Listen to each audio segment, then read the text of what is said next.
je veux aider mon époux à redevenir heureux. Cela fait 18 ans que nous vivons ensemble dans la douleur, mais je me rattache aux 6 petits mois du début durant lesquels notre relation a été exceptionnelle.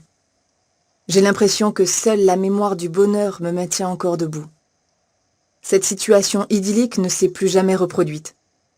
180 jours, en 18 ans. C'est bien peu, mais je m'alimente à ce minuscule paradis.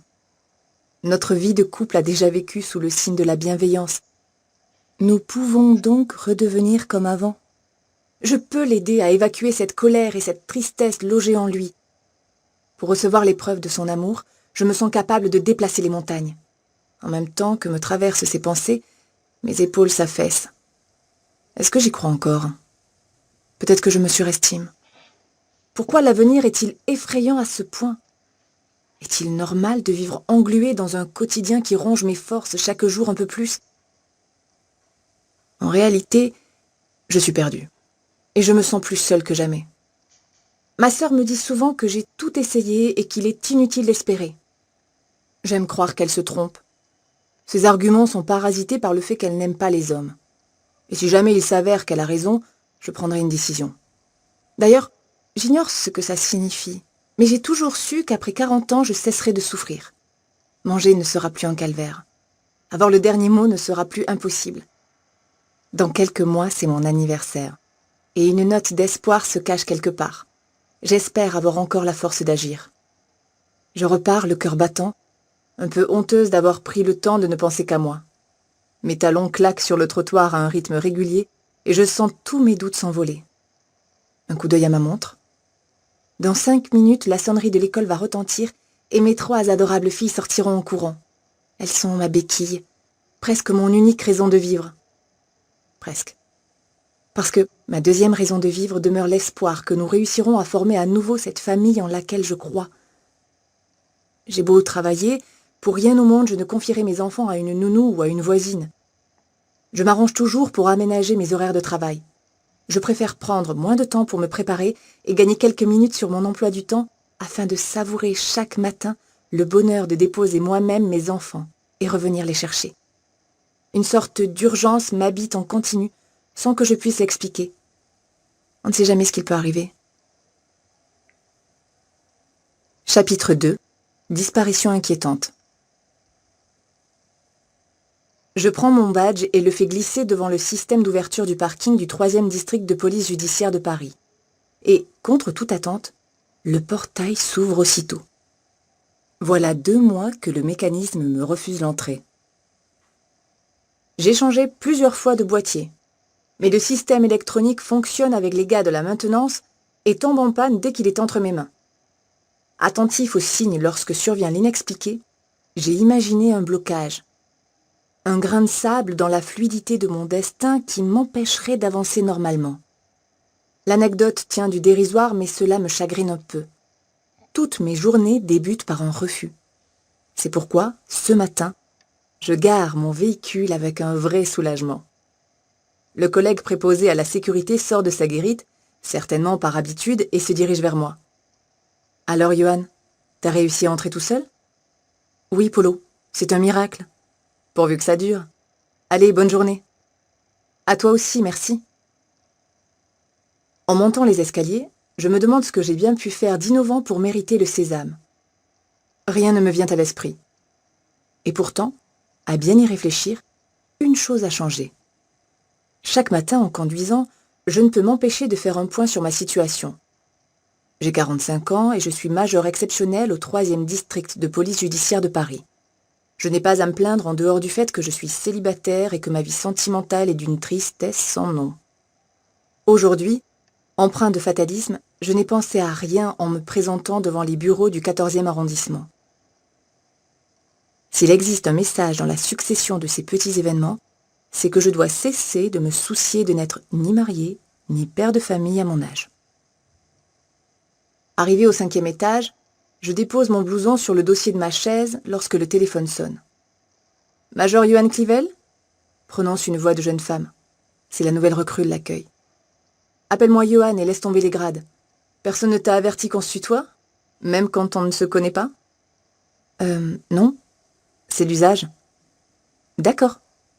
Qu'est-ce que tu veux?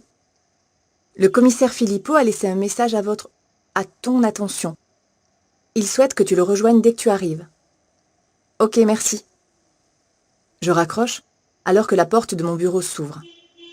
T'as fait une touche. La petite de l'accueil est sous ton charme, elle m'a demandé ta ligne directe. Mon collègue Christian Berkman sait que je vis mal ma solitude, et il en rajoute sans arrêt en espérant me caser. Arrête tes conneries. Mon numéro est sur le listing. Elle vient de m'appeler pour me passer un message du patron. C'est ce que je te dis. Elle a ton numéro sur ses fiches, mais ça ne l'a pas empêché de me solliciter pour que je te le fasse savoir. Les filles, ça réfléchit sans arrêt. Ça fait des plans sur la comète, t'imagines même pas. Ton tempérament saupolé, ta réputation de tombeur, elle n'a pas osé te parler directement. T'as beau avoir le patronyme breton de ton père, c'est les gènes basques de ta mère qui s'expriment. Tu te rends pas compte, mais tu impressionnes. J'éclate de rire. Je crois plutôt qu'elle en pince pour toi. Sinon, pourquoi elle te sollicite pour des coordonnées qu'elle a sous les yeux? Ça sent le prétexte. Ah bon? Il passe machinalement la main dans ses cheveux, vers l'arrière, comme s'il se recoiffait. De taille moyenne, un visage quelconque, Christian Berkman n'est pas un don Juan. Mais avec sa franchise, sa chance légendaire, sa sympathie naturelle et son sens de l'humour, il est la coqueluche de la brigade, femmes et hommes confondus. Dès qu'il se pose à un endroit, les collègues accourent et se réchauffent à sa bonne humeur. Christian possède les atouts d'un rayon de soleil. « Ça me fait plaisir ce que tu dis », ajoute-t-il. « En plus, elle est mignonne. Je vais retourner la voir. Faut que je sache. Moi, je file chez le patron. Je sais pas ce qu'il me veut. J'aime pas quand il nous fait des apartés comme ça dès le matin. Oh, à mon avis, on va nous servir de la pizza froide. » C'est ainsi que mon collègue et ami qualifie une enquête menée par un autre service et qui, faute de résultats, finit dans notre brigade de police judiciaire. Et la métaphore a du bon. Lorsque nous ne menons pas les premières constatations, l'affaire perd de son croustillant. Certains détails manquent, comme les olives qu'une main gourmande aurait prélevées. Mais le plus déplorable est que dans la majorité des cas, nous ne la finirons pas. Comme lorsque le fromage a durci et devient immangeable. Une enquête mal commencée a toutes les chances de ne pas s'achever. Les statistiques le prouvent. Comment tu sais qu'il va nous filer du réchauffé? J'ai croisé Philippot à la machine à café et c'est ce qu'il m'a laissé entendre. Meurtre? Viol? Arnaque? J'ai pas demandé. J'ai plus de place dans mon cerveau. Sa remarque me fait sourire. J'ai beau le connaître depuis plus de 15 ans, sa façon d'appréhender le travail est si différente de la mienne que je suis toujours cueillie par ses réactions. Christian est entré dans la police par hasard. Il accompagnait un ami qui souhaitait passer le concours. L'autre n'a pas été pris. Lui, si. Il fait confiance à sa bonne étoile. Ce passionné de poker trouve toujours le moyen d'en faire le moins possible. Aujourd'hui chef enquêteur, il a gravi les échelons à l'ancienneté. Il nage dans mon sillon et profite de mes succès. Notre collaboration ne marche pas à sens unique. Avec la retenue qui le caractérise, il m'empêche bien des dérives et je lui dois beaucoup. Notre binôme repose sur cette complémentarité. Je le bouscule autant qu'il freine mon côté borderline. Toutes ces nouvelles enquêtes passent par l'état-major qui les distribue en tenant compte de la répartition par arrondissement et des équipes de permanence. Ensuite, le juge saisi mène les investigations en confiant l'affaire aux services concernés. J'ai hâte de connaître la raison qui justifie la récupération d'un mandat en cours d'instruction. Je grimpe au 8e étage et frappe à la porte du commissaire Philippot, le patron de la brigade. Déçu par la nature humaine, le commissaire n'a ni femme ni enfant et reporte toute son affection sur ses 2 bergers australiens qu'il a nommés Xavier et Jean-Luc. Il connaît mon amour pour les animaux et ne manque généralement aucune occasion de valoriser notre intérêt commun pour les bêtes en me parlant de ses fidèles compagnons. « Bonjour, Clivel. Vous vous laissez pousser la barbe ?» Je passe la main sur mon menton. Ça fait 3 jours que je ne me suis pas rasé. Décontenancé par cette remarque, je réponds « J'en sais rien, j'y ai pas réfléchi. » Je sais bien qu'on n'est pas à la crime et qu'on joue pas le costard-cravate 24/24, mais là, ça fait négliger. Vous pourriez vous en rendre compte tout de même. Bonjour les amis, je vous présente l'astuce pour avoir accès à ce livre audio immédiatement et surtout gratuitement. Vous verrez, c'est extrêmement simple, rien de compliqué. Il vous suffit de cliquer sur le lien dans la description de cette vidéo. Ensuite, vous serez redirigé sur la page de votre livre. Il ne vous reste qu'à cliquer sur Essayer Audible gratuitement tout en s'assurant que gratuit avec l'offre d'essai Audible est bien coché. Gratuit, on clique ici. Une fois que vous avez cliqué sur le bouton, vous n'avez qu'à vous identifier si vous avez déjà un compte Amazon ou à en créer un si vous n'en avez pas encore. Et bien, pour ceux qui ont déjà un compte Amazon, une fois identifié, vous avez directement accès à votre livre et vous avez 30 jours d'abonnement offerts. En sachant ici que l'avantage est que vous pouvez résilier votre abonnement à n'importe quel moment. Et même si vous résiliez l'abonnement après avoir eu votre livre, eh bien, vous gardez toujours accès au livre. Il est à vous, les amis. Alors franchement, quand c'est gratuit, n'hésitez pas les amis, foncez. Pour les autres, voici comment créer votre compte Amazon. Cliquez sur créer votre compte. Vous entrez votre nom et prénom.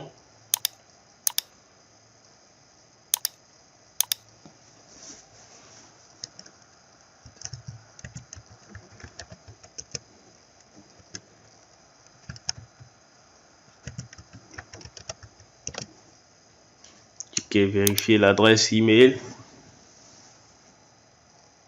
Alors vous entrez le code que vous avez reçu par mail.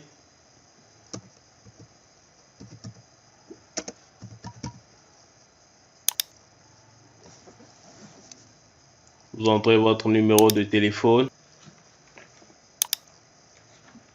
Vous entrez le code reçu.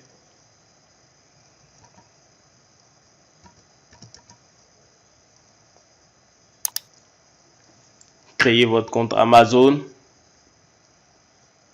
Ensuite, vous serez redirigé sur la page du mode de paiement. Ici, vous allez entrer les informations de votre carte de crédit ou de débit. Ajoutez votre carte.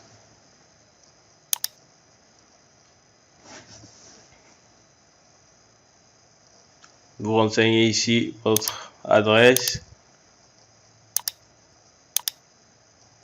Voilà, une fois que vous avez renseigné toutes les informations pour votre mode de paiement, vous arrivez sur cette page avec la jaquette de votre livre et bien le montant 0 €. Vous voyez bien 0 €.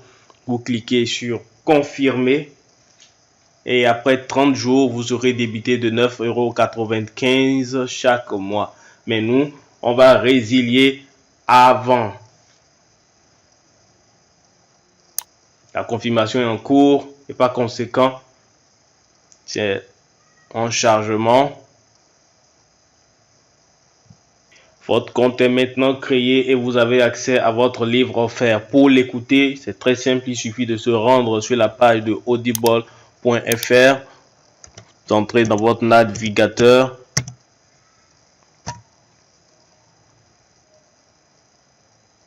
Vous connectez avec vos identifiants que vous avez créé, que vous avez utilisé tout à l'heure pour créer votre compte.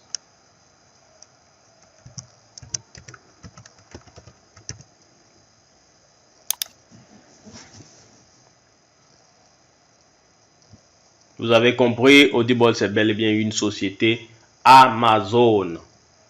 Une fois là, vous allez dans votre bibliothèque. Vous cliquez sur bibliothèque. On voit bien le livre qu'on vient de recevoir. Ici, il y a uniquement ce livre-là en sachant que vous aurez ici le livre que vous avez choisi. Moi, j'ai choisi Père riche, Père pauvre dans mon exemple. Vous avez la possibilité de télécharger ensuite l'application qui va vous permettre d'écouter le livre sur votre smartphone ou partout où vous voulez, ou de l'écouter directement ici sur Audible. Maintenant, une fois que vous avez votre livre offert, deux choix s'offrent à vous les amis. Le premier, soit vous conservez votre abonnement et vous êtes prélevé tous les mois de 9,95 €, mais vous avez un livre audio offert tous les mois. La seconde possibilité, vous faites la résiliation de votre abonnement dès maintenant et bien sûr, vous conservez votre livre audio offert. Si vous choisissez la première option, les amis, vous n'avez absolument rien à faire. L'abonnement se met en place automatiquement. Mais si vous choisissez la seconde option, il va falloir résilier votre abonnement. Et tout de suite, je vous montre comment faire. Vous passez votre sourire sur bonjour, votre prénom ici. Ensuite, cliquez sur mon compte. Une fois que vous avez cliqué sur votre compte, vous arrivez sur cette page et il vous suffit de cliquer sur résilier mon abonnement ici. Continuez la résiliation. Cliquez là. Afin d'améliorer nos services, pouvez-vous nous donner une raison de votre départ? Ok, on met autre raison. Merci de nous indiquer, mais pas de raison. Résilier l'abonnement.